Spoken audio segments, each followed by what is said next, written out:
Why, hello, everybody. Welcome back. Welcome back to another edition, another day, another dollar of Late Night on Chain. I'm your host, your friend, your confidant, Bill, a guy in his 40s, talking crypto and tech and stuff to the random people in the blockchain world all around the world.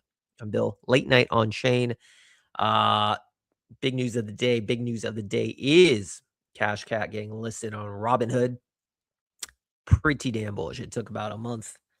So funny. It took about a month for them to list a meme. And Base, on the other hand, literally never did it. Or maybe they did like after years. So Vlad, you are a Chad, sir. You are a Chad. You have lit a fire in the trenches. Everyone's very excited. No surprise there. Shout out to everyone in the Cashcat community who ate. I'm very much sidelined, but shout out to you guys. Shout out to you guys. That is super cool. Who knows? Now it's kind of like, what's the next rotation? Is it memes? Is it tech plays? Tokenized equities? Vlad has followed like 3 accounts. It was Cashcat, and then he followed Index. Index hit about 60 million, and that was the local top. Could they list Index? I don't know. I think they might. Not financial advice, of course, but I do feel if tokenized equities is what they've been stressing, I don't know. Seems like Index could be a good bet. And that whole sector, I personally like that sector. Again, nothing I say is financial advice, but it'll be very interesting to see what goes down. All right. We got a really good show today. We got, I think it's called Sazare. Could be wrong, but an absolute Chad.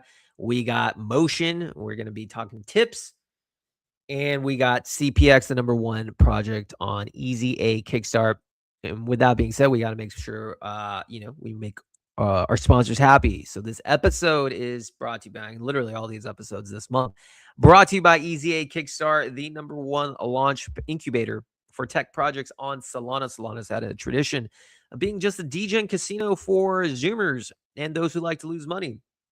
Not anymore, though. They still have that, but they're now attracting top-level talent, and that is partially because of Easy A Kickstart. So if you're building an AI or tech or doing something, check out Easy A Kickstart. The Kwok brothers are legitimate chats, like straight up, they are actually legitimate chats. If you look up the word chat in the dictionary, it's them. It's just pretty amazing. I want to give a shout out to our supporting sponsors, of course. We got Banker. Banker is most of you probably know them. Deployers Creation. It is the agentic tooling on Base and on Robinhood. They provide the agentic tooling for agents to operate autonomously. They even had like Tesla commands, kind of crazy. And they're also a launchpad to you want to pair some tokens with some stocks. Banker's got you. They did the GME thing, crazy. So check out Banker. No introduction needed. 2 more sponsors. Albemarle City, the first tokenized city on the Solana blockchain. Now, hey, the lands are free. The rivers are right. No one will take our minerals. Check out Albemarle City. Fun fact, the developer of Keycat. Yeah, Keycat is the developer of Albemarle. Shout out to him. LARP. And of course, last but not least, Buildify Win. Buildify is a launch pad that's multi-chain. They do things a little differently. They have no token. They are here for the right reason. They just want to build cool stuff that allows people to launch what they envision. Check out Buildify.win. All right.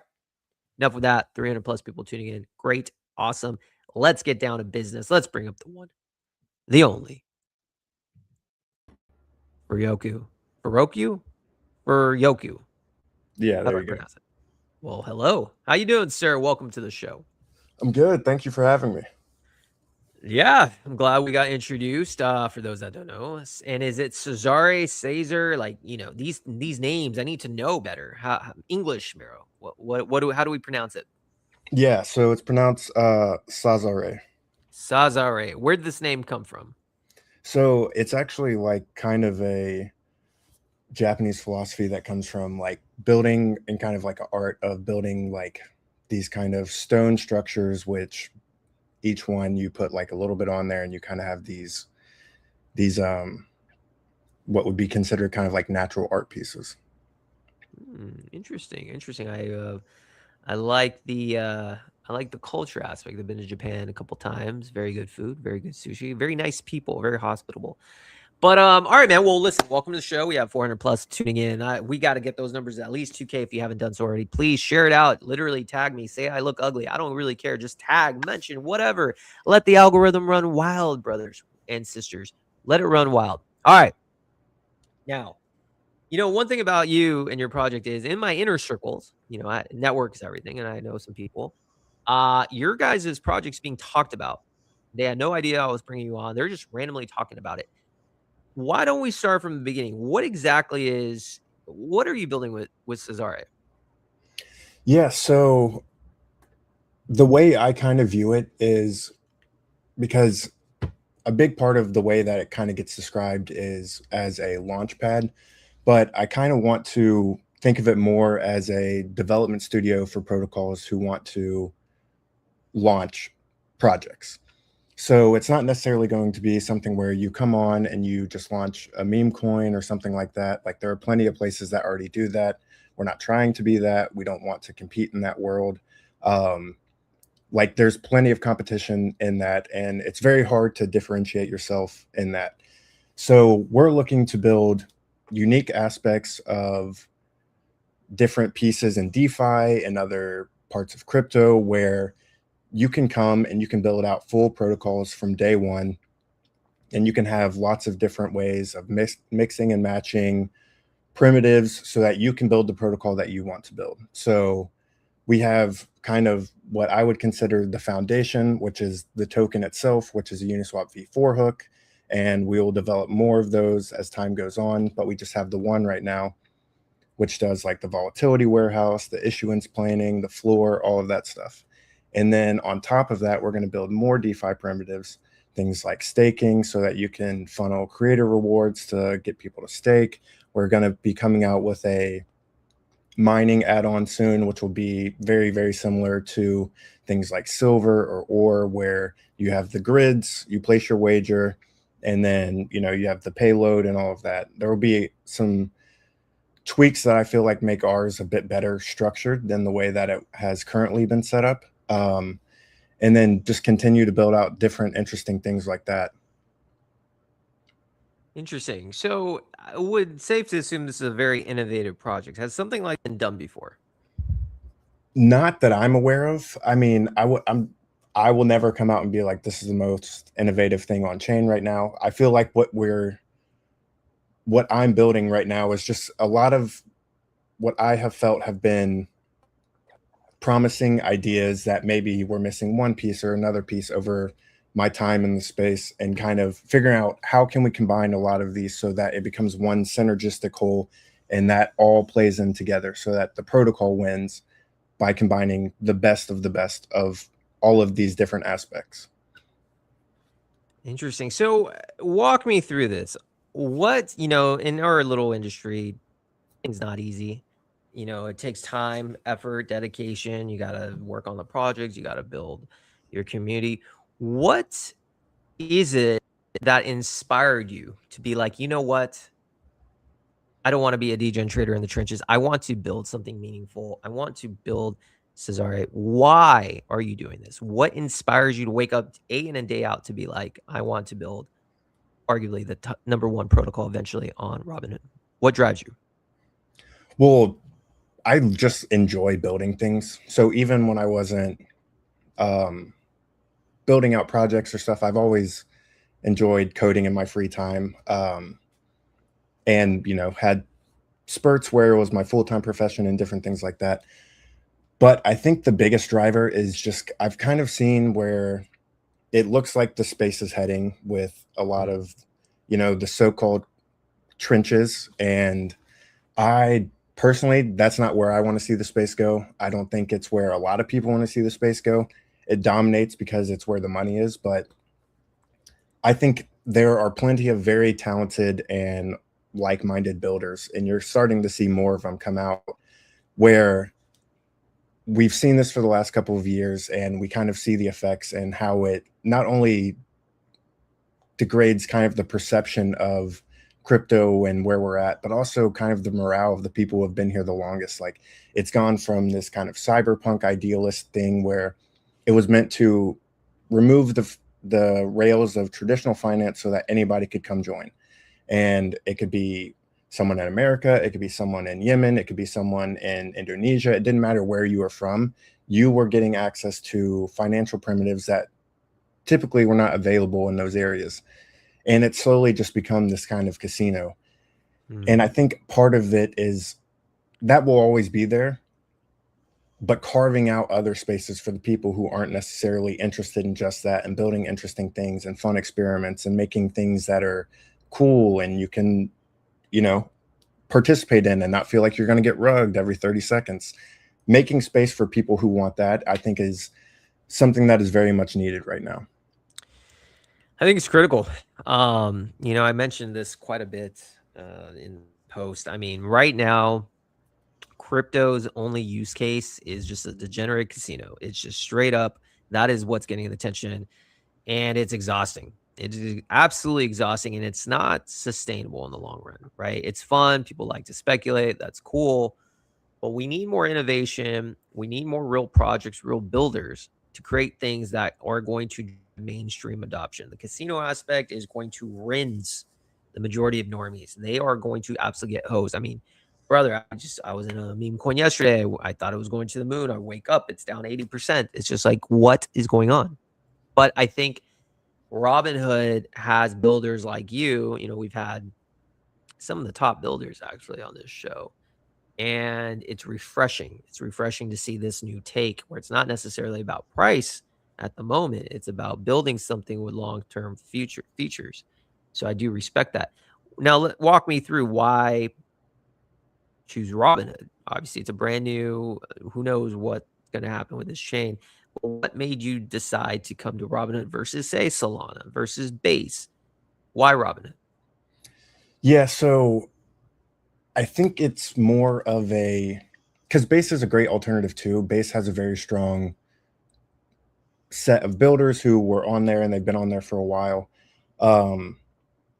And then versus Solana, I've never really been a super big Solana person in general. Like I felt like there's always been a very distinct culture around the more gambling aspect of things. Although I will say they are making a pretty big push away from that. You see a lot of very interesting projects coming onto Solana.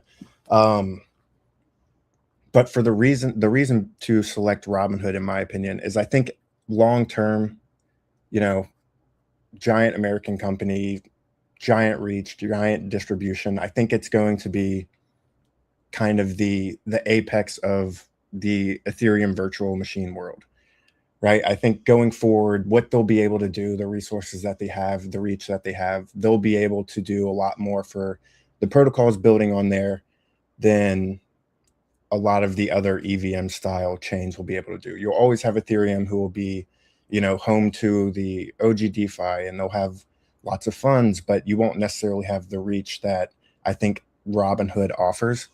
And then in terms of Base, I think it's a good alternative. If we ever go to a second chain, it's most likely going to be Base. But I just think in terms of kind of the strategy that has been deployed and the different things, there are still a lot of question marks about what their priorities are and kind of what they do. I know they're making a lot of changes, but you have people who have been on there for years who have been building very serious projects, and it's just been horror story after horror story with working with the Base team and trying to get things out there. So that was kind of the reasoning behind choosing Robinhood. Yeah. I think a lot of people believe Robinhood is what Base should have been like, right? Yeah.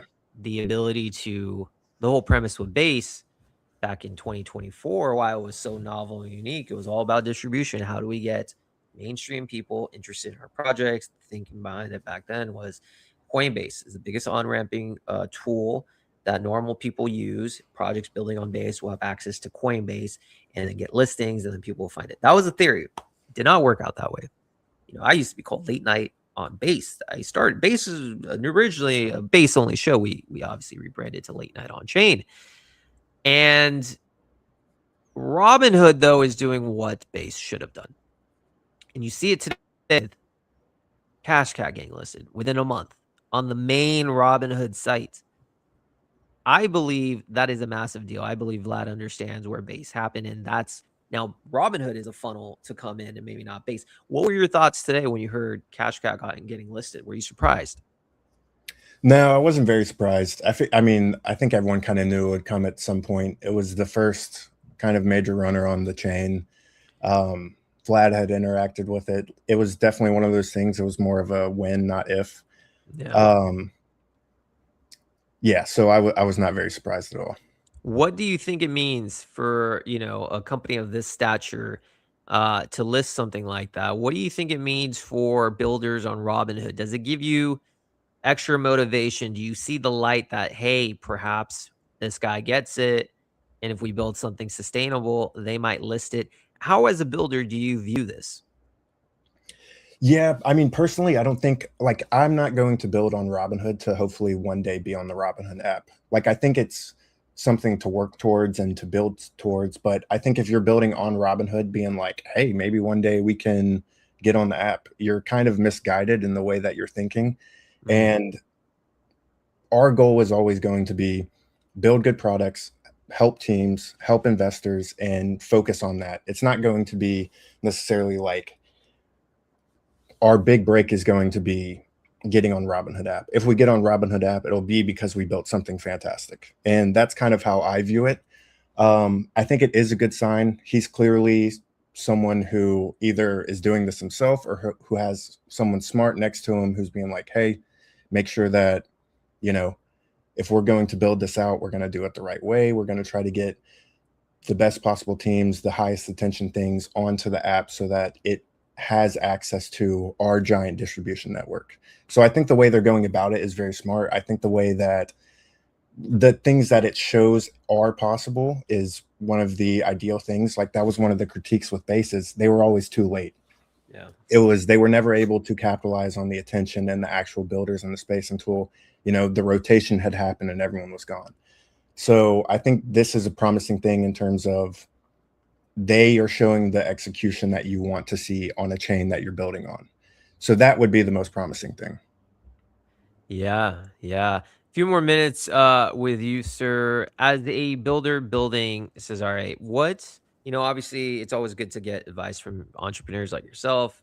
It helps inspire other builders. Our show is full of traders, trenchers, but also builders. Tune in. What has been some of the most difficult moments building this thing? What have been some of the things that you may have not foreseen? Is it the distribution aspect? Is it getting the community engaged? What are some of the obstacles that you have seen? And talk us through that. Yeah, so I've actually been very fortunate in terms of the way that this worked out. Being able to build a very strong community very early. They're very active on Twitter. They've been fantastic in networking and doing all of that. And that allows me to focus on building and trying to come up with new ideas and new ways of doing things. So I was very, very fortunate with the early community. They were very, it reminded me a lot of the, early 2020, 2021 type of holders where they would come in, you would talk to them, you'd kind of talked about your ideas, and they were very like devout holders, I would Mhm. say. And that has been fantastic in letting me build. I would say anytime you're building on the blockchain, the hardest problem is always going to be security and making sure that everything is secure. So that the testing now is so much better. There's so many better tools to make sure that you can have that is taken care of. But on chain building, making sure things are secure is always going to be the toughest and priority number one. And then after that, of course, it's going to be how do you manage attention? How do you keep people interested? Because it's great when price is going up and everyone's super happy and no one's upset, no one's yelling at you, no one's calling you a scammer, everything's going great. But making sure that you're prepared for when it turns, because it will turn, it always does. Nothing goes up forever. That Mhm. you're just prepared for that, because that's when everyone will be coming out saying you're a scammer, you're this, you're that. And you just have to take it on the chin and kind of ignore it and just keep building. I think that's great advice. And I think actually one of the cool things about building a tech infrastructure project like what you guys are doing, it typically attracts a more sophisticated crowd because most people don't understand. Those that do, tend to be a little bit more sophisticated. And I think with sophistication in the community that's engaged, they're more understanding of the price fluctuations. They understand nothing goes up forever. Versus like a meme, it's literally like, number go up. It's a little different. So that's definitely a plus. My friend, we hit 2,000. You were the first guest. We got 2,000. I thought it would take a little bit longer. So shout out to the 2,058 people tuning in live late night on base or late night on chain, presented by Easy A Kickstart. My friend, any last words that you have for your community and anyone listening? By the way, your community, S tier. They've been rating. They've been, we posted a little show. We come with a little placard with the show card. They rated it hard. So shout out to them. Any last words you have for the Sazare community? Not. I'm terrible at this, so I don't know. Probably not. Honestly, this is just the beginning. Like the project's, I think maybe a month old at this point, maybe even less. So lots still to be done. Lots of work being done in the background. Yeah, I just really appreciate them for how great of a community they've actually been. Yeah, they've been good. I mean, actually, one of your holders reached out to me to be like, yo, you should check this out. And here we are, my friend. Here we are. And I've enjoyed every single minute with you, my friend. We will have a couple clips made for you from our team. Tomorrow we'll tag you. We'll post it on the media account. Please share it. Let's spread the word, because I think Robinhood needs more builders like yourself here for the right reasons. Thanks for coming Thanks, on, man. man. Yeah, really appreciate you having me on. Appreciate you. All right. That was a team with Sazare. Very cool. Very cool to see. The space needs better builders. The space needs legitimate builders who are doing cool stuff, because otherwise this becomes Solana 2.0 on steroids. That's not sustainable. No offense to Solana. Easy A kickstarts from Solana, but the reason why I'm even interested in Solana is because guys like Easy A who are creating real stuff, real incubations. And I think, on Robinhood, you need that. So you have Sazare doing that. Our next guest, Julius from Motions, doing that. You need those type of projects. Otherwise, we're never going mainstream. Absolutely not. Absolutely not. All right. Why don't we just continue? Why don't we just keep the show going on? Once again, this is Late Night on Chain, brought to you by Easy A Kickstart.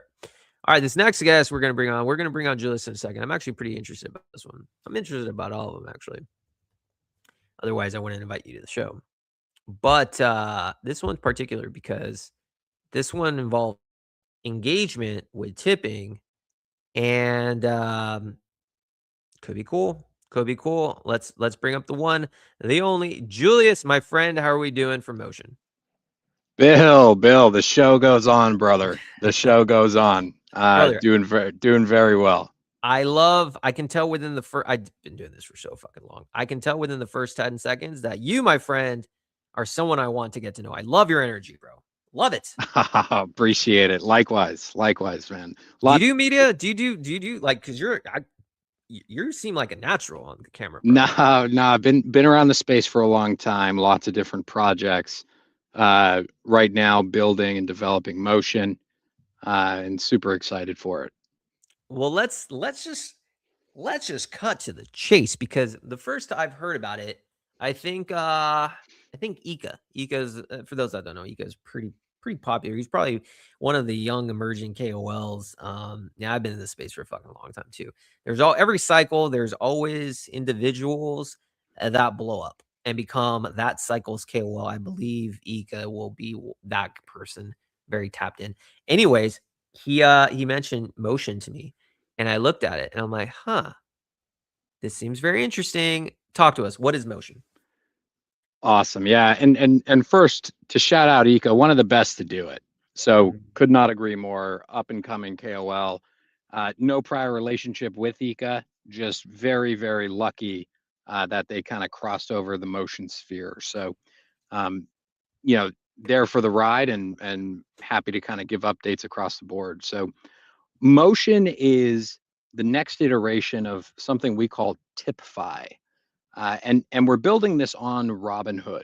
The best way for me to explain this to your listeners, Bill, is to essentially relate it to something everybody might be familiar with.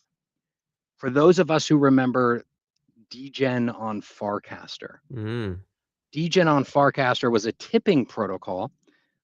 First, it started off as a community token, launched out of the Degen channel. A lot of us who were there very early experienced, the rise of Degen. Where they ended up going was enabling tipping on the Farcaster timeline. That means anybody on Farcaster who had an allocation could comment on somebody else's post with /Degen50.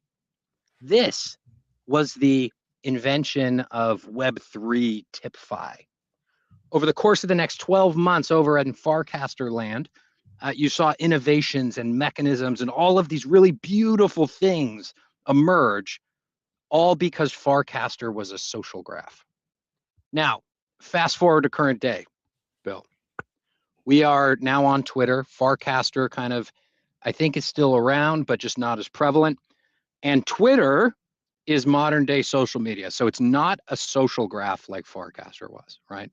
Everybody does not have access to that data. So that makes tipping very difficult because I don't know the interactions between people. I don't know who's connected to who, and the data is very expensive.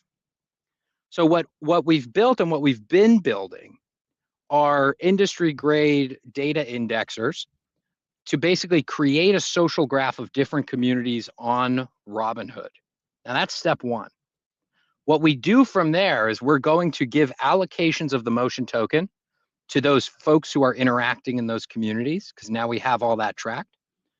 And once they have that allocation, they're going to be able to comment on people's X timelines, and they're going to be able to tip them directly from the timeline. So if I like your post, Bill, I would have commented on that post, and I would have said, I would either at the tip bot and say 500, or I would just put a cash tag and 500, and within 60 seconds, your account on our back end is credited with 500 motion.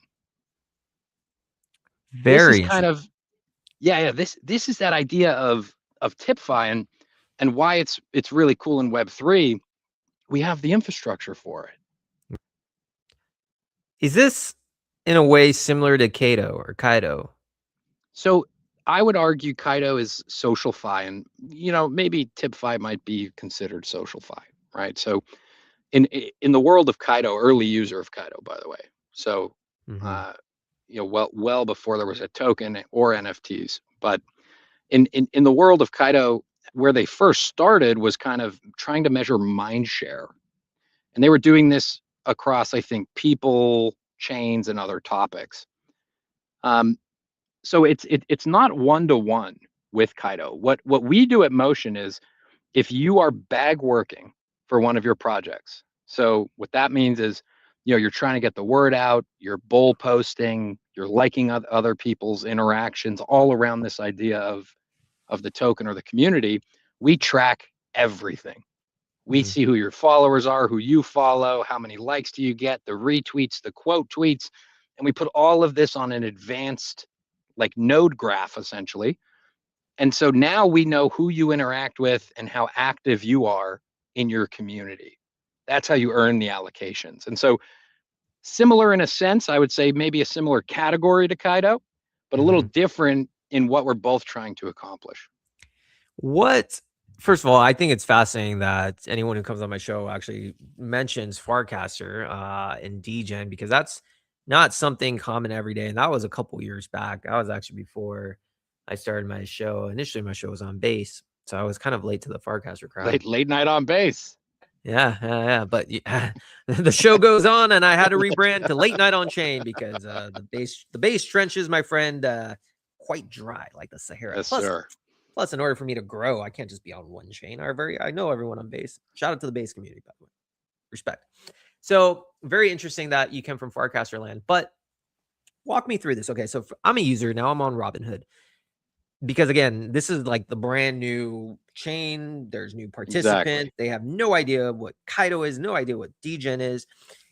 How does it work for me? I'm a guy. I'm behind the keyboard. I want to get paid. I want to do it.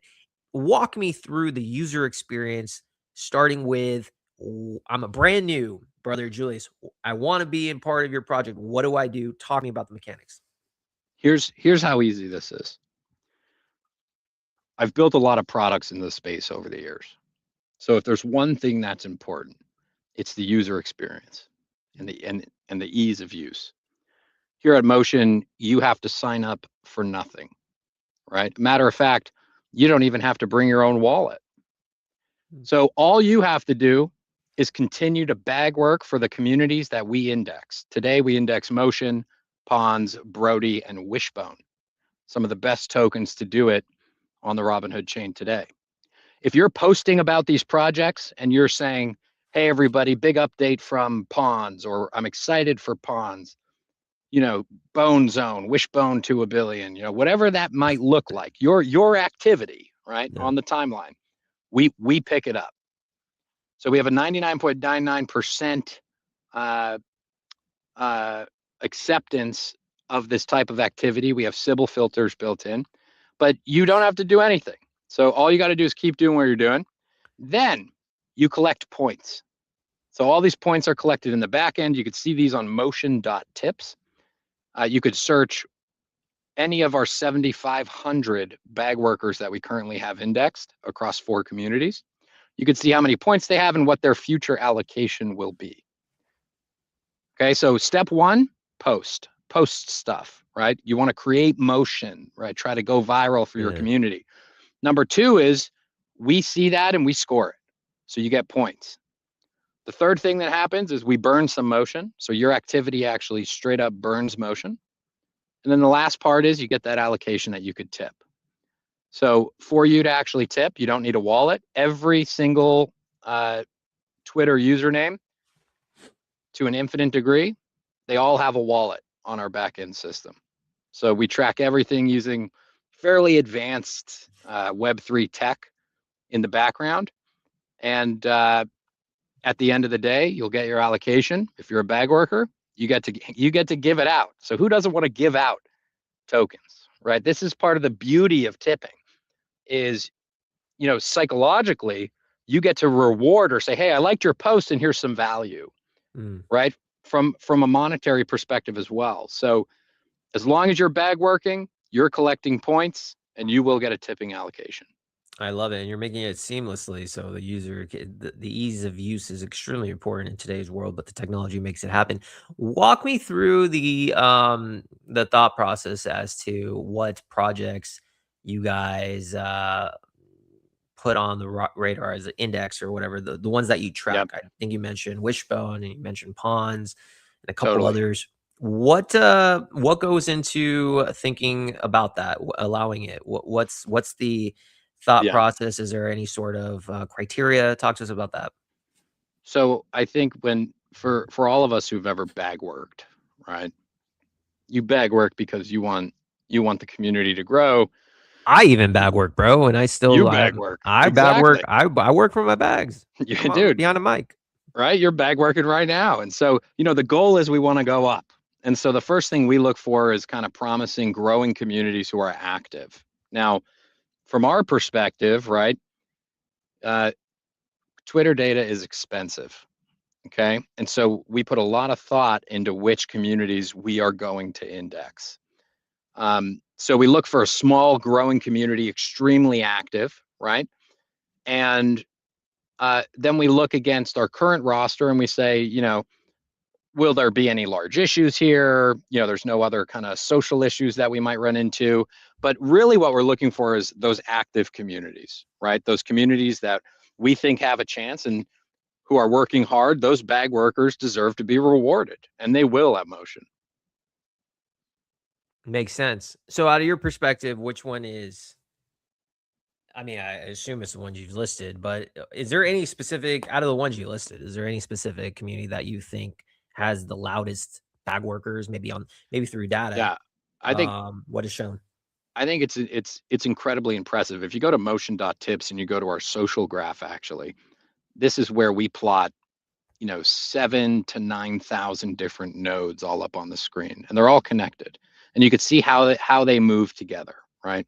There's another option on that chart where you could look at communities. And if you dig into that, what that shows are rating groups, right? It shows people that show up together and they all like the same tweets.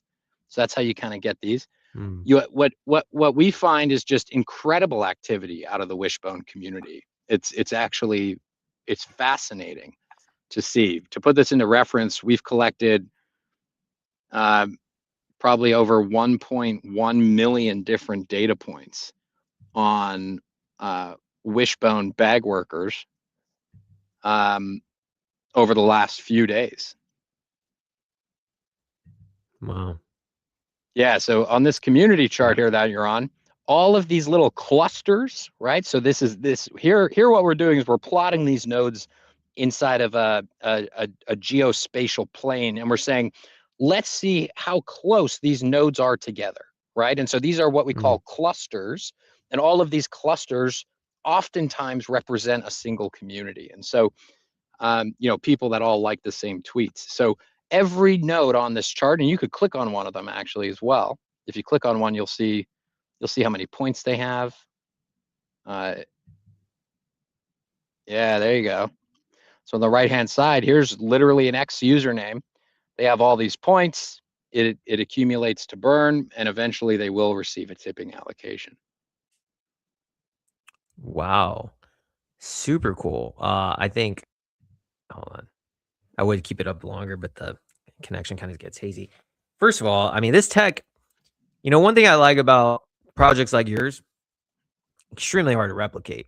It just seems from underneath the hood, just seeing that social graph and the clusters, like a random guy, 18-year-old living with his mom in his basement can't just like come up Yeah, overnight and build this, correct? Like I think you have a pretty solid moat. absolutely.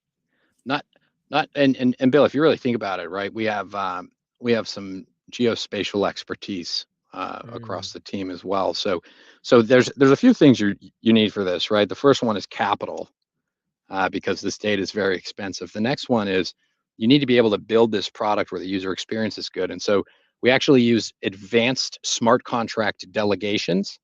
We leverage this framework that was invented out of MetaMask. Everybody should be familiar. Yeah. It's called the MetaMask Delegator Toolkit. Now, for all my nerds on the line here, right? What advanced smart contracts delegation enables is this concept in Solidity and in Web3 inside of the Ethereum virtual machine we call counterfactual transactions. Now, what this enables us to do is count unlimited amounts of tips and put it on chain when we want to, right? Which is when you claim. And so basically it's infinite scalability at the best user experience, right? For my non-tech folks. So, to replicate, we're a month plus into the actual underlying tech, the infrastructure, would definitely be difficult to replicate, but we're excited to push it forward. Talk to me. So we got understanding of motion. One of the things that I like to do and separates my show from just like your normal space is getting to know the actual builders behind it. And it seems like obviously you're sophisticated, articulate, and something that came to my mind and impressed me is you're a builder. And obviously that is something that drives you. So my question is, why? Why do you what is it about building things that inspires you to wake up day in and day out? Because brother, let's face it, building in this crazy world of crypto is not easy. Doing what you do is not easy. Doing Absolutely. what I do is definitely not easy. Yet you chose this path. Why? What inspires you? I think it's two things, right? And I mean this, the reason motion is coming about is because, and this may get a little philosophical here for us, but I think as builders in the space, we're always chasing something, right? And so for those of us who have tipped before on a timeline, just that euphoric feeling of sending, of rewarding somebody for good content, for giving somebody something that has monetary value, for incentivizing certain behavior, just such a feeling of euphoria. And I haven't seen anything since. And I think the technology's finally advanced enough where we can do this on Twitter. So Twitter is 10,000, maybe 100,000 times larger than Farcaster was in its prime. And so infinitely scalable, and the technology would support that. So I'm chasing that feeling that I had the first time I did it. The second thing is, as a builder, you see opportunities everywhere. And thinking about, the tipping economy, right? This is not, unique here to Motion. Yeah. A lot of us have seen this every day. The tipping economy is a $50 billion industry, Yeah. right? Telegram stars, YouTube subs, TikTok, Facebook. I mean, hell, even Farmville, right? You had to pay to tip and to do other things. And so when you see an opportunity like that, I want to bring a little bit of that magic and euphoria, and I want to mix that with a $50 billion industry. And whether or not, the token price moons, the tech is sound, and people will just have an incredible time rewarding good content on X. I love that, man. Like I said, I speak to builders. This is what I do, and this is the type of mentality that I know is going to prove successful. Every successful founder shares one common ability, and that's foresight and dedication to the craft of building something with immense value. That's what drives them, not token price. That's great. That's a byproduct, but delivering a product that can change the world in a way, to be honest, and how people do things is exciting. And you see the opportunity. What are your overall thoughts on Robinhood, though? Obviously, this is great tech. You come from There's, baseline as well. Why do you like Robinhood so much? dude, I've seen. I mean, anybody who's been around, right? If you're plugged in, you've seen how many L2s try to launch. Yeah. Maybe 20 plus of them, I think. Anybody who's worked in the space, probably has come to some of the same conclusion that I've come to, which is, at the very heart of it, the one thing that's important for an L2 or a layer two built on top of Ethereum is distribution. The second thing that's really important if you're the L2 is you need what I call speculative capital. Speculative capital are people who want to come, they want to build communities, and overall, right, they want to make money. Now, Mm, if you're a big company in the space, and many have tried this, right? Early on at Coinbase, Consensus had an L2, Sony had an L2. The list goes on of like mega corps that had L2s. Everybody tried to avoid meme coins, right? And I think they didn't look at what a meme coin is. Underneath that first layer, a meme coin is community, right? mm, You're buying into a community. You're buying into something bigger than you. You're buying into something that can grow. Is it volatile? Sure. But is it fun? Does it bring users? Does it do everything you're trying to accomplish when you have a network? Absolutely. And so what Robinhood did incredibly well is early on, they said, hey, people are going to do what they want to do on a blockchain. You want to make memes, go for it. We want to do RWAs as Robinhood. If you guys want to come over and make memes, let's do it. And so I view meme coin, traders and communities as the first frontiermen of Web3. These guys, we show up, we lay the groundwork, we build the roads, the train tracks. This is what enables multi-billion-dollar protocols to come to a chain because we've established an economy, right? Now, when we show up, the infrastructure sucks, mm. right? I think Robinhood still is using Block Scout or something. Like it's It's not. annoying. Yeah, it's Yeah, right. annoying. It's annoying, right? But like, hey, that's what you get for being the first one on the ground, Hmm. right? And so I think they've embraced this, and it's been a part of their culture for just so long. The Robinhood culture, the GME culture, and so forth. That I think it's up only for Robinhood. I think they've seen everybody in the last 3-4 years. They've seen all the mistakes, and they're just willing to allow users to do what they want to do, and they're going to embrace it. You saw it today with the Cashcat listing. So I think Robinhood is probably up only from here.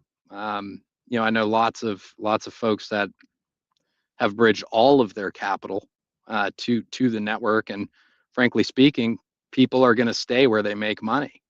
So it'll be Yeah, I fun to see, mean, man.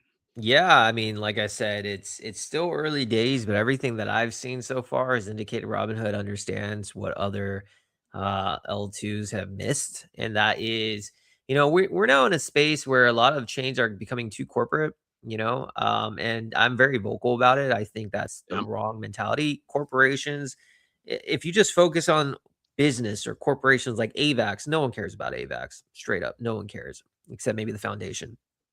They're strictly for business. Base is heading down that path. The traders, the trenchers, they do not care. I've spoken about that many times. They'll still attract the top builder, corporations, but then you become a totally. corporate train. But Robinhood seems to understand, let's reverse that. Let's focus on the trenches. Let's focus on creating buzz and excitement, because we know the corporations, with our name, with our brand, with our statue, they'll come. They know us. We're publicly traded. We are sophisticated, but let's show some love. And I think that is the differentiating separation factor that I think is going to make Robinhood a success. I mean, I was very surprised Cashcat got listed so fast, and I think that's now going to give trenchers excitement. And if you get them excited, and you get, then TVL comes on chain, people are looking for the next the best thing, and then builders win, because now you have all these people trying to it basically attracts top talent. Few more things before we have to wrap it up. Shout out to the 3,300 people tuning in live late night on chain with Julius from Motion. What's next, bro? We love alpha. What's next? What's the main focus on for the next, let's say, 1 to 2 months? Because 1 to 2 months in crypto is truly like a year in the real world. What is the main focus that you are honed in on? Absolutely. And so I think it's probably twofold here. The first one is about the product. And so we want to get beta tipping up this weekend is my target. Now, any of us who are listening, if you're a developer, sometimes that gets pushed back, but I think it's possible. So what is beta tipping, or the first kind of iteration of us actually doing this? We're going to be scaling up.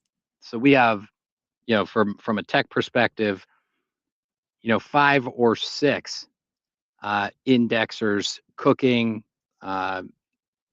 in testing. I want to see what this is going to look like in production. And so first and foremost, let's get this live. The second piece is we want to be a functional part of the Robinhood economy. And so it's really about creating a culture around rewarding good content, around distributing tips in a very economical or rather an economically viable manner, so that it doesn't harm, right, the Motion protocol, yet rather tries to grow the Motion protocol. So, we're talking to other founders, we're talking to the top communities in the space. We want to expand. So first focus is, of course, on the tech, getting that stood up. The second focus is being a productive member of the Robinhood ecosystem. I love it. I love it. And last question for you. 1 year from now, things are picking up.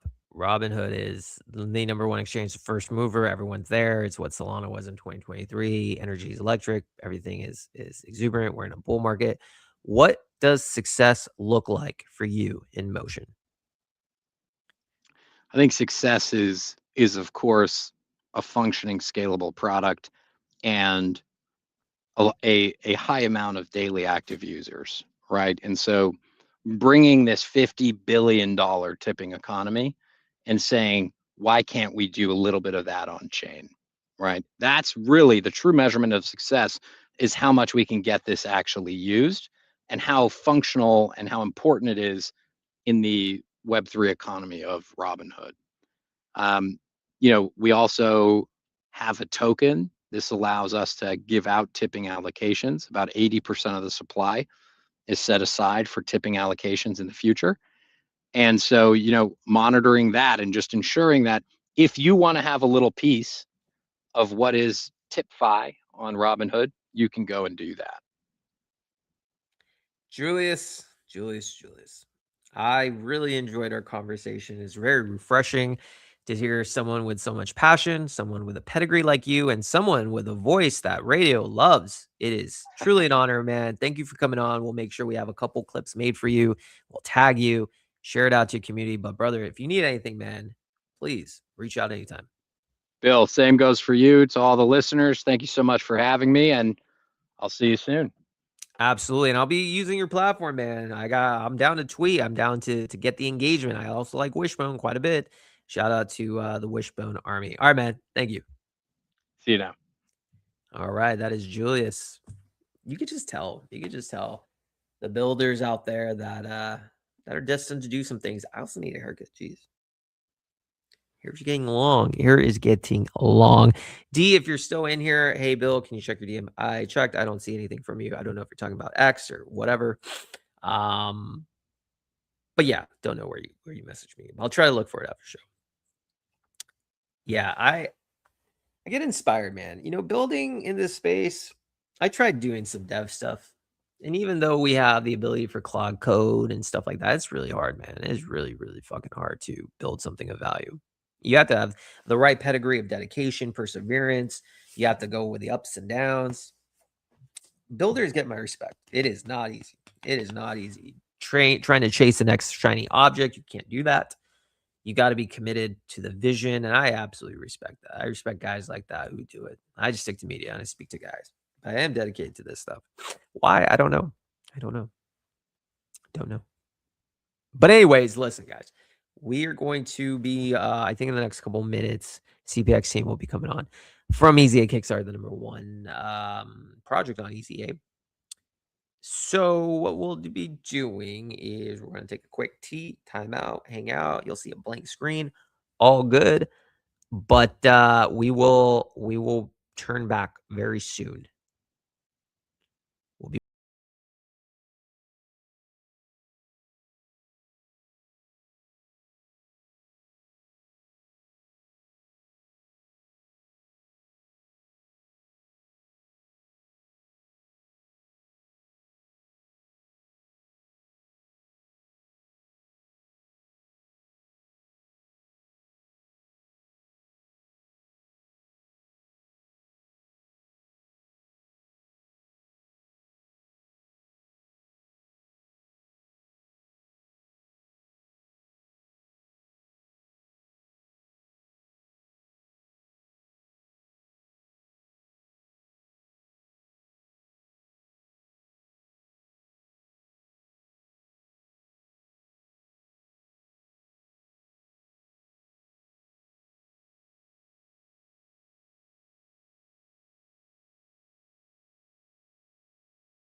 Wait, I was on mute. Sorry. That was awkward. I was literally just speaking in monologue and I was on mute.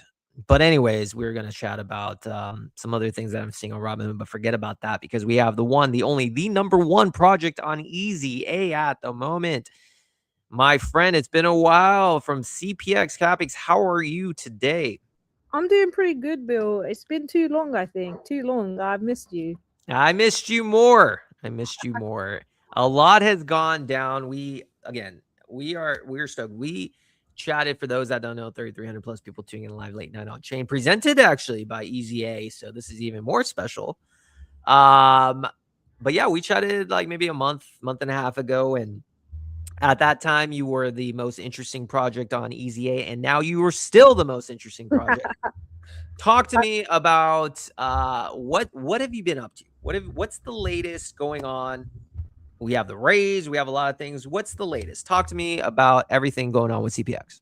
Do you know what? The raise isn't even the newest thing that's happening. If anything, the raise is old news because we talked about this a while ago, and I guess people have only just really taken into account the raise right now. But really, we talked about that a while ago, and the thing is, we have a plan for that funding, right? And that plan is very simple. It's aligned with our mission of AI and things like that. So we've already got a plan set out for that, and we know what we're doing with that funding. We've already planned it. I can't tell you guys too much on that right now, what we're using that funds for, but we will announce it very, very soon. But all I can say is that it's going into supply. It's going into locking down lots more supply, and with lots more supply, you can imagine why we need lots more supply. We're getting them enterprise contracts, and I spoke a little bit. I gave a little bit of a teaser before I came on to here, so I'm really looking forward to it. And I thought, why not go through CapEx while we're all here as well? I thought that could be really cool. So is it all right if I share my screen, Bill? I would absolutely love that. Great. I mean, I'd love that too. So I will share my screen. Makes it a lot easier for me going with when the guests can share the screen. And I'm Bill. All right, Great. let's see what we're looking at here. All right, creator dashboard. Talk to us. Yeah, so obviously everyone authenticates with their wallet right now. Again, we will be implementing some other kind of form of login, maybe Privy or something. We're still deciding that, but you guys can see as well. Like we're kind of alluding to something here with the deployments here. So if anyone's really looking at the website and actually going on the website, they're going to see some really exciting things are going to start to happen. And this is just a little snippet of that. And maybe I'll give you actually guys a preview today of what's been happening, especially with all the cool stuff that's happening. Now, we still have some really cool apps on the Fabric. We've got the CapEx Cloud, the CapEx Code, and CapEx IDE. For anyone who's not seen it, the CapEx IDE is really cool. It's like your own cursor. So you come in, you can talk to your CapEx Code. It all authenticates with the web as well.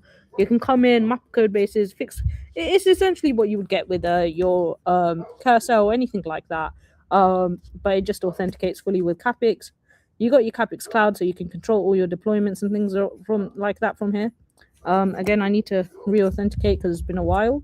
And then you've got your intelligence here, where you can kind of see an overview of your memory. So what kind of things? So you want to be chatting with your AI, building stuff like that. It will all come up in your memory. You're going to be able to have graphs here, so you'll get your really beautiful node graphs here, which your AI can kind of really query. Have you seen them node graphs, Bill? Them really beautiful ones that everyone talks about. Yeah, actually, the ones with the clusters.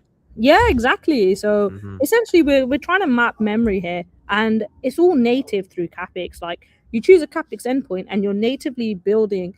You get like kind of your own agent in a way, where it's building its own memory about what you're building and things like that, which is really cool. Again, you have like all the skills here as well, where you can get instant skills and things like that. These are just some of the basic first-party ones that we've already built into it. And then Covenant, I don't know, Alex, everyone knows Alex, CVT, and we've got some cool Covenant stuff in here where you can kind of get all of that, the cool stuff like you want for governance and things like that. You can choose. It's really cool. And you can even deploy AI agents here, so you can choose an agent that you want to work with you, and it can even deploy itself like its own VM to test work, how Devin does. So it can do everything that Devin does. It can pretty much take care of if you want. So that's really cool. That's just CapEx IDE. CapEx Code is just, the command line version of this, which again is very cool. And it all links together to that to the console, which I was showing you. So those are kind of the main kind of ecosystem apps. And then you come over to the console again. You can see, I've only got a $9 spendable balance. It used to be $900, but I've been really building out CapEx with CapEx, by the way. So I have put a lot in there. You can see all the data. We've got 710 million tokens processed so far. Hopefully, we're going to hit 1 billion by the end of the week. Let's see. One of the things that's interesting to me is you put so much emphasis on locking up a lot of the supply, and obviously for crypto natives, that's very, very important and very bullish. It's called supply control. But with you, because you're not crypto native, what is it like? How did you decide that's kind of what you do? Because that's actually kind of refreshing. Most people don't see the value in their own token to try to hoard it. Is it because you just know the value that it's going to provide and you want as much as possible? Is there any other reason? Oh, guys, I think I did you guys see the CapEx IDE, by the way? I don't know if it shared it or not. Oh, please share. Oh, I thought it was sharing the whole time, but I actually saw the value in it. Sorry about that, guys. I really thought my whole screen was sharing, so I am very apologetic. Yeah, all good. Yeah. So the CapEx, I valued locking up the tokens because I always knew that the tokens are playing an imperative part in the network itself, right? What we really want is that these tokens represent the receipts that we are recording. And you would have seen me tweet a lot about these receipts and how important they are, because nobody's really showing you the failures that their AI are making and how much you're actually spending on AI slop and AI failures. There's a lot of the time where your AI is thinking to itself, is making a mistake, correcting it, and that's coming out of your pocket. When really that's not what you're paying for. You're paying for an AI to do work for you. And if it's not able to do that useful work for you, then it's not really that useful, is it? No, I saw a post the other day on X where a guy, he asked he didn't realize that he didn't have enough chat GPT tokens for it to handle a task, and it was halfway through and then it kind of ran out of tokens, and then it just completely decided to destroy the task altogether. So it wasted all of his tokens and he didn't even get anything out of it. That's not what we want with CapEx. Now CapEx IDE, sorry, I thought I showed this all to you guys. This is what I was actually going through actually. Yeah, so there you go. apologies, I didn't realize you guys couldn't see it. Essentially, this is one of the apps, the IDE app. So what you have here is it's what Cursor is basically. You got your CapEx code here, but it's Cursor but better. You can come here and you can deploy an agent very easily to come along with you, code with you, kind of test your code as you're coding. So if you can choose a model for it, you can choose what you want to delegate it with. You can do all of that, which is really cool. You can come to the intelligence tab. So we have here the CapEx intelligence. So you can come here, you can see the overview of what you're doing. If you have anything active plans, recent decisions, everything like that. You get your memory here, which is really cool. You're going to have these beautiful node graphs. This is what I was trying to tell you earlier, Bill, but I didn't realize it wasn't sharing. I really do apologize. So over here, you're going to have your node graphs as you code. It will start populating here, and you'll have like them very beautiful looking graphs. Wow. Oh, okay. And then you come here, you can spawn your agents, and you have your covenant, like I was saying about CVT and Alex. Sure. So you can actually deploy governance while you're coding, which is really cool. And you have a log of all the violations that your AI agent was making. Again, like I discussed earlier. So they actually get reprimanded and they stop making them mistakes over and over again. And again, your receipts here. So you'll get all of your work receipts. Receipts are very important. This is fascinating. Like I said, like, in today's everyone's a developer, everyone could use Claude code, but very few can truly create something like this. You could have this idea, but obviously you need to be a builder like yourself, and which creates a substantial moat for you in the project. Let me ask you this from an entrepreneur's point of view. Obviously, and I think a lot of people struggle with this, and it'd be interesting to hear your perspective. You have what you're building is phenomenal. It's unique. Mm-hmm. It's something that you believe in, something that obviously people invested in it, and you're raising, but maybe in crypto price isn't really matching up to the value. How do you as an entrepreneur, as a builder, handle that fact? Because building's one thing, but the community and some just don't get it, and they probably bombard you like number go up, why this, that. How do you balance the two? Versus like that, do you let the token side of things affect you? Like, talk to me about your perspective on that. To be honest with you, Bill, if you actually look, everything that I haven't taken any profit from CapEx actually. None of the trading fees. I've never taken any for myself. If you actually look into it, and you look at the amount that I've withdrawn, it matches up to things that I've been paying for, like company incorporation or legal fees or things like that. So that's the only time I've been withdrawing CapEx money, is to actually pay for things for CapEx, or if it's for more supply or things like that. Now, what's really interesting is that any other profits, I'm actually generally buying back into the token. So if you guys actually look, I think I bought maybe around $30,000. I'm a bit down right now, which is fine. I don't like it. Doesn't matter to me. I don't really care how the token does, because at the end of the day, I want to own 80%. So I will keep buying it. If it's a profit, if it's loss, it doesn't matter to me. For me, I just want to keep buying the token, keep burning the token, because again, that's part of our flywheel, right? We've already started burning the token. So if you look, the supply isn't 1 billion. I think it's like 9 billion 900, I don't know, something like that, some 999 million, something like that, something crazy like that. Do you know what I mean? Yeah. So the thing is, it's important to me that, you know, we have the tokens. This is proof of receipts, right? And if we don't own the tokens, we don't own any receipts of the work that we're doing. Do you know what I mean? So for us, it's very important, especially if it's representing the receipts. If you see here, we've got 67,000 root receipts recorded. What is a root receipt? I think people don't really understand that. A root receipt is every time we use our smart router to route something to somewhere, and we're recording it as a receipt, as verifiable proof that this happened. And if you look on the homepage, you see, like, these are actual verifiable things that happened. Someone 1 minute ago routed to a machine, and it was 0.8 cents, and it got settled. Wow. How big do you think this project can become, like, from an objective point of view?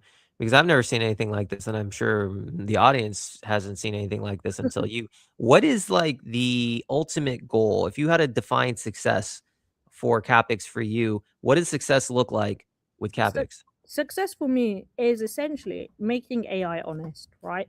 And AI provable, right? And the proof of work there. That's what success looks like to me. For me, CapEx, it will be very profitable because of our enterprise side. I wanted to talk about this today, actually. Now, what do enterprises need? They need private AI. And what do we have here? If you come here, you can choose any model, right? You can get a live quote. It will detect the specs of what you need, right? It chooses a private GPU for you to use. Confirm and deploy it, and you have access to this model here for as long as you want it. Why is enterprise so interested in privacy? What is it about privacy that enterprise has to have? Well, the thing is, every time enterprises use public models like ChatGPT, Claude, or anything like that, the AI is training on their data, and their data is meant to be proprietary. If something's training on your data, it could potentially give your secrets to somebody else if they prompt it well enough. If you have a private AI, that knowledge is only in that machine where that AI is running. It can't go out of that machine. That's why it's so important. That's why we're building out the private compute element, and that's why we actually got the funding, was to build out this private compute element, which is coming soon. We're already testing it. So we get these hardware Ts, trusted execution environments, and we have independent attestations from our suppliers, and we make sure everything's verifiable.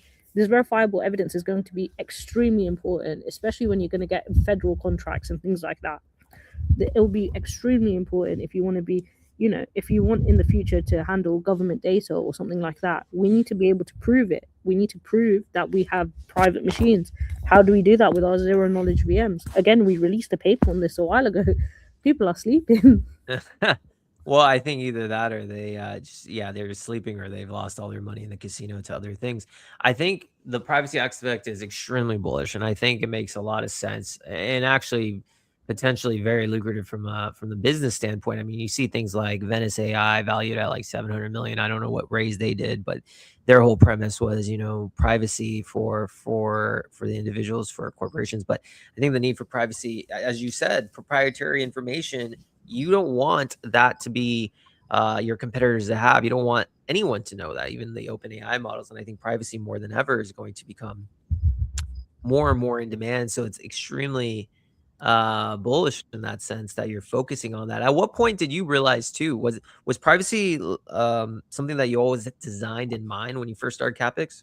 No, actually, I always imagined CapEx as being a community cloud. Like, I didn't have privacy in mind at all, but it was a requirement from a couple of the VCs that we had this privacy element.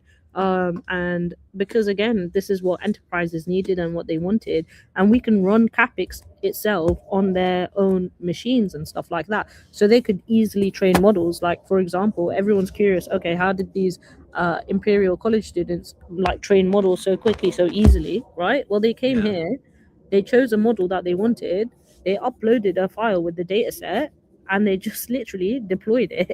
That's how easy it is to train a model. Something that takes researchers and things like that. We're enabling everyone to build, right? And so this is really important for companies as well, especially when they want something really easy for their users to use and things like that. They don't want to have, if they're offering LLMs to each of their employees, right? They don't want to go through the headache of setting all of that up. So we're able to do that all for them. And that's where our enterprise contracts come from, because we're able to manage our on-premise AI. I've worked a lot in data centers and things like that. I've got the full skill sets to be able to do that. So that's what's really cool here. Wow. So, and we have to wrap it up very soon, but talk to me about the Imperial College partnership, because I think that's actually very fascinating for those, maybe not from the UK. Imperial College is very, very well established, well reputable. How did that come about? And, what's the partnership like between you guys? Yeah, so it's with one of the alumni groups there at Imperial College. So I obviously went to university in the UK. So I went to university at Queen Mary University London. So we've got quite a few good strong links with Imperial College London and a few of the other like King's College London and things like that.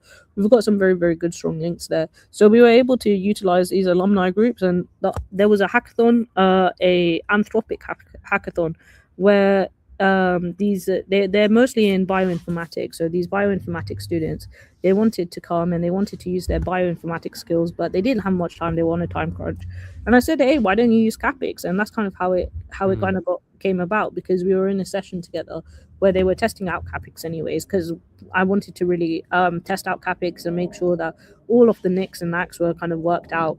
So they were testing out CapEx, and they mentioned that they were going to this hackathon, and I thought, well, what better to do than marry the two together? A lot of people want verification on this, so they're very happy to contact the alumni at Imperial College London. I can even put you guys in contact with one. That's not a problem. Maybe we can even have an AMA with them if they want, and they can kind of talk about the cool things that they're building. They're building something that's really cool, which is allergy tracking. So they take in like genomics, and they take in like your wearable watch data, and they take in the weather elements, and they can track skin disease, like skin flare, things like that. I don't really get that much, so you'll have to ask them on that.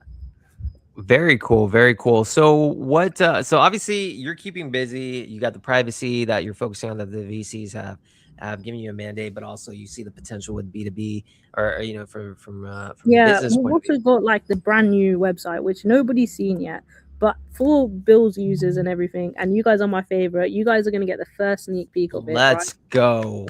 We are going to clip this. If you are clip guy, who is my clipper on the team, you are going to clip this immediately, sir. Let's see.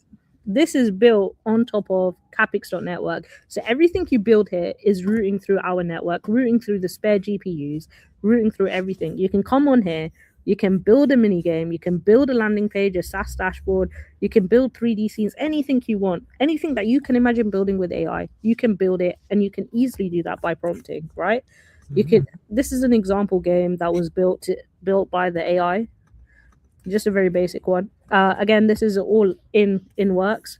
These are kind of some of the things that have been built out. So there's like some AIs building out, remixing each other's stuff, really pushing it to the limit, this website. But yeah, all videos, you can do websites, you can do all sorts of different things, and it's really, really cool. Like, for example, this is one of the websites, again, an AI remixed last week. So again, you can ship websites like this. You can take this, you can come to your workspace, you can put that template in here and say, hey, I want that landing page, right? And you can put that template here.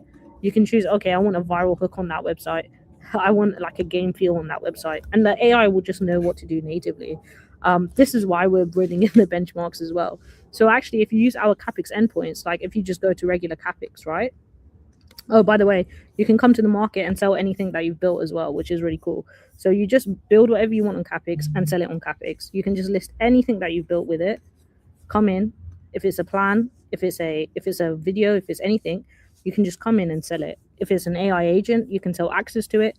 If you ask it to fine tune a model, it can fine tune a model. If you say, hey, can you fine tune me this model with this data set, it can come in and do it, and you can sell access to that model in the market. You can essentially, and it's all running on our CapEx network, which we've already built. So that's really cool. That's all brand new stuff for you, Bill. For anyone who's I feel honored.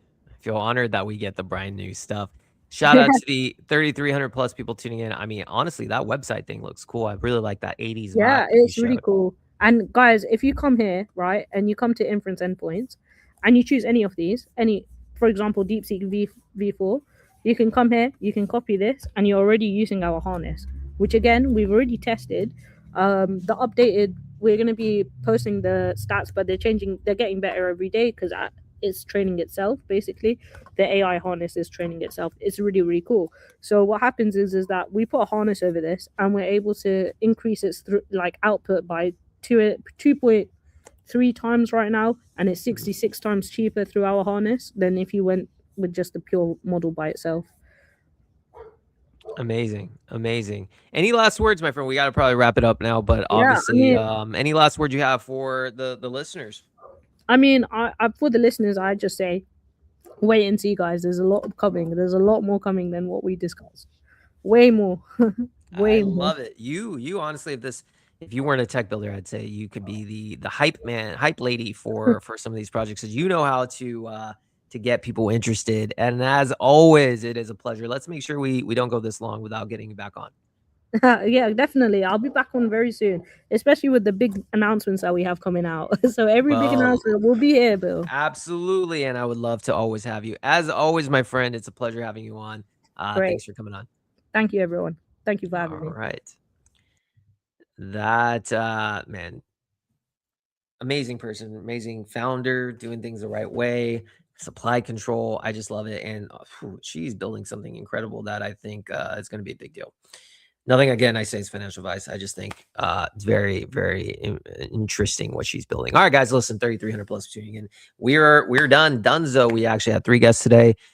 Typically only 2, but got to make sure we fit in people that we see fit. No show tomorrow. We are only live Monday through Thursday. So that is it. That is your show for the week. Tomorrow we do release our newsletter. So if you haven't done so already, go to our link is in our media account. So LNTVHQ, it's in the bio.